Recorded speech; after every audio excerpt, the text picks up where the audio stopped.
ठीक है। अब मैं क्या कर रहा हूं यहां पर, मान लो मैंने कर दिया एफ डॉट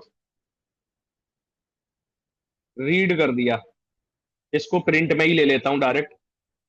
प्रिंट मैंने कर दिया एफ डॉट रीड। और मैं यहां पर एफ डॉट क्लोज कर देता हूं। एफ डॉट रीड करने के बाद हमने क्या कर दिया, फाइल को क्लोज कर दिया। अब देखो इसको, इसने कुछ रिटर्न किया? नहीं किया। किसमें, एफ में गैप देना पड़ेगा? क्यों? कहां पर स्पेस देना पड़ेगा, कौन से एफ में? यहां पर। तो इस स्पेस देने से क्या होगा? कुछ नहीं होगा। कुछ नहीं हुआ। तो देखो एक्चुअल में हो क्या रहा है, जब आपने रीड करा, रीड प्लस राइट, आपने रीड कर ली फाइल को, तो cursor, sorry, right plus read, आपने राइट कर दिया, क्या उसमें लिख दिया? हेलो लिख दिया। अब हेलो लिखने के बाद जब वो कुछ लिख देगा, तो लास्ट उसका कर्सर कहां पर होगा? यहां पर होगा। लिखने के बाद में लास्ट में आ गया। अब हम वहां पर रीड लिख दिया हमने, तो वो वहीं से रीड करना शुरू कर रहा है। जहां कर्सर है वहीं से रीड करना शुरू कर रहा है, तो उसके बाद तो कोई कंटेंट है ही नहीं। कंटेंट तो कर्सर के पीछे है। तो कर्सर को हमें उस पोजीशन पर, स्टार्टिंग पोजीशन पर पहुंचाना है। तो कर्सर पर स्टार्टिंग पोजीशन पर पहुंचाने के लिए एफ डॉट सीक होता है। ठीक है। ये क्या करता है, कर्सर का मूवमेंट जब जीरो दे दिया, तो जीरो पोजीशन पर कर्सर को पहुंचा देगा। ठीक है। अब मैं यहां पर क्या करता हूं, हेलो आ गया। ठीक है। अब राइट में आप क्या है, जैसे मैं हेलो वन टू थ्री कर दिया, तो ये हर बार हेलो हट जाएगा, वन टू थ्री आ जाएगा। ठीक है। हेलो वन टू थ्री आ गया, केवल वन टू थ्री लिख दिया, तो वन टू थ्री आ गया। तो जो पुराना कंटेंट है इसको आप यूज कर सकते हो लॉग के लिए, जब आप लॉग मेंटेन करने के लिए कि आपका कौन लॉगिन कर रहा है, पुराना डेटा, जैसे किसी ने नया लॉगिन किया, तो नए लॉगिन टाइम और उसका वो आ जाए, पुराना टाइम हट जाए। ठीक है। तो लॉग को आप मेंटेन करने के लिए आप कर सकते हो इसका यूज।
ओके।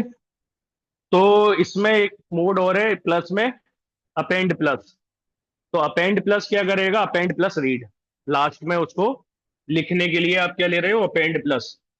तो जो भी फाइल है आपके पास में, f is equal to open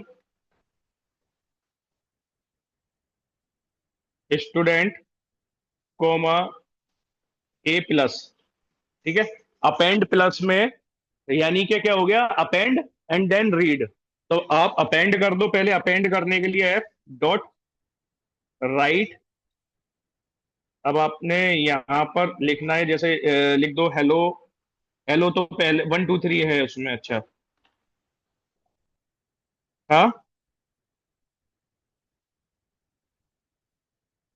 4 5 6, लो ये हो गया, XYZ। ठीक है, ये अपेंड हो गया इसमें।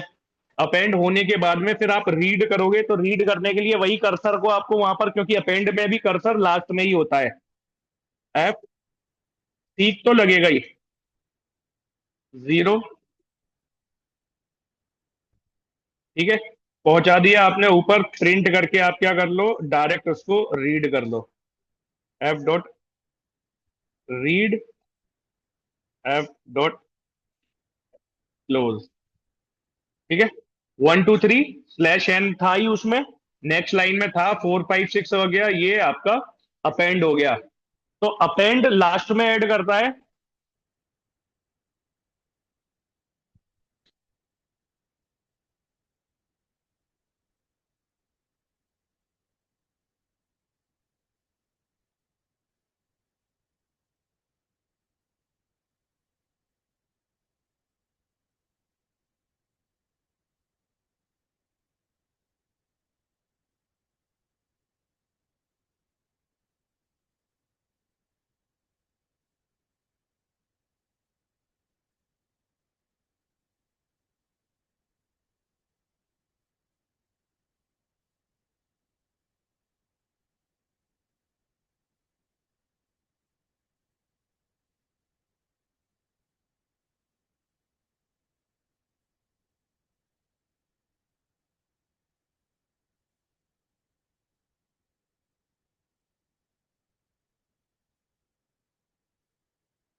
तो सीक का आप यूज क्यों करते हो, कर्सर को किसी भी स्पेसिफिक पोजीशन पर पहुंचाने के लिए।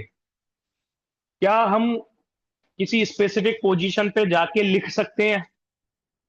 जैसे अभी तक हम क्या कर रहे थे, जब आपने राइट किया तो राइट ने क्या कर दिया, सारा का सारा ओवर राइट कर दिया, पुराना कंटेंट सब चला गया। जब आपने अपेंड किया तो अपेंड हर हाल में कहां पर लिखेगा, लास्ट में ही लिखेगा। अपेंड का मतलब अपेंड करना है टेक्स्ट के बाद में। अब अगर आप किसी स्पेसिफिक पोजीशन पर आप लिखना चाह रहे हो, तो आप रीड प्लस मोड का यूज कर लोगे।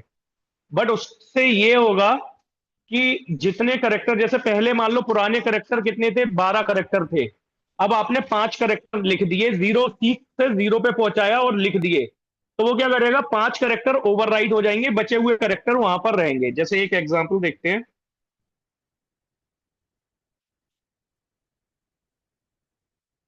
एफ इज इक्वल टू, देखो स्टूडेंट में क्या है, 1 2 3 4 5 6 हेलो, ये सारा डेटा है।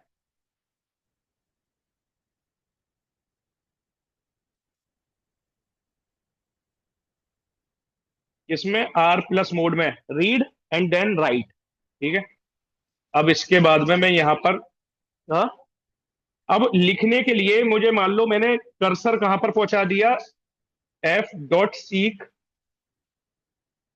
कर्सर को मैंने जीरो पोजीशन पर पहुंचा दिया लिखने के लिए। पहले हम कर्सर के साथ में नहीं करते थे, जब राइट लिखा तो वो हर हाल में लिख देता था, पुराना हटाया उसने, नया लिख दिया। अब हमने कर्सर को कहाँ पहुंचा दिया, जीरो पोजीशन पर पहुंचा दिया।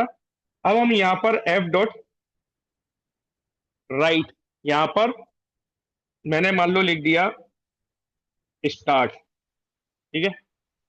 स्टार्ट लिख दिया और फाइल को,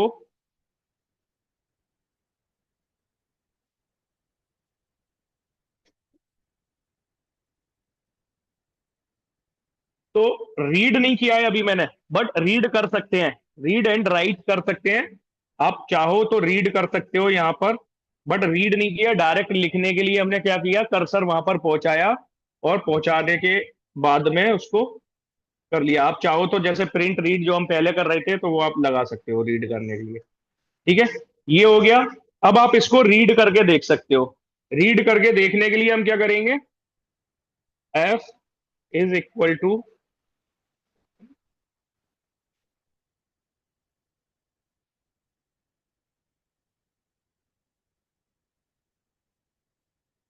ठीक है,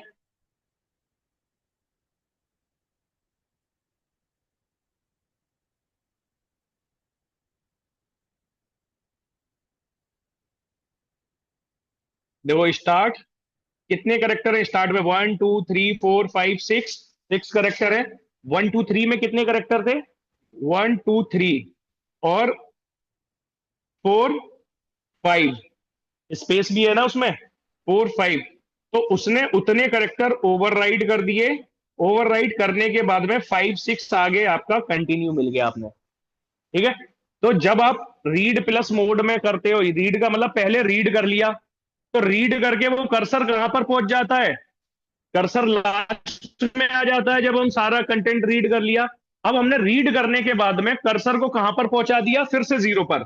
जैसे इसके अगर मुझे रीड करना होता तो मैं यहीं तो लिखता, पुराना कंटेंट तो रीड, तो यहां पर उसने रीड वाला काम कर दिया। जब रीड हो गया तो रीड के बाद लिखने के लिए मैंने कर्सर कहां पहुंचा दिया, जीरो पोजीशन पर। जीरो पोजीशन पर वो उतना कंटेंट जितने करेक्टर थे उतना लिख जाएगा, पुराना बचा हुआ वहां पर रह जाएगा। ये रीड में, राइट में नहीं होगा ऐसा, राइट प्लस में पूरा कंटेंट साफ होगा, ओवर राइट होगा। अपेंड में आप सोचो कि अपेंड क्या कर रहा है, अपेंड लास्ट में ऐड करता है। मैं अपेंड में कर्सर जो है सीक से ऊपर पहुंचा लूं, तो अपेंड में ऐसा पॉसिबल नहीं है, क्योंकि अपेंड का नेचर ही है लास्ट में ऐड करना। तो अपेंड में सीक से ऐसे नहीं होगा कि कर्सर आप ऊपर पहुंचा लो। हाँ, राइट में हो जाएगा, रीड प्लस में हो जाएगा।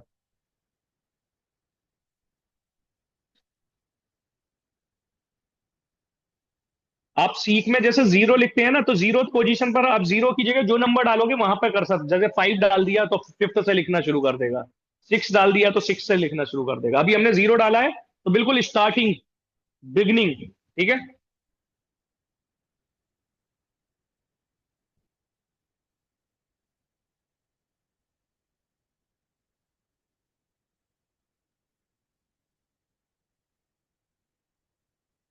जबकि आप अपेंड में लिखने से पहले सीख लगा के एक बार ट्राई कर लेना, वो हमेशा पर फिर भी वो सीख जो है उसको लेगा नहीं, कोड रन हो जाएगा, बट कहां पर ऐड होगा, लास्ट में ही ऐड होगा।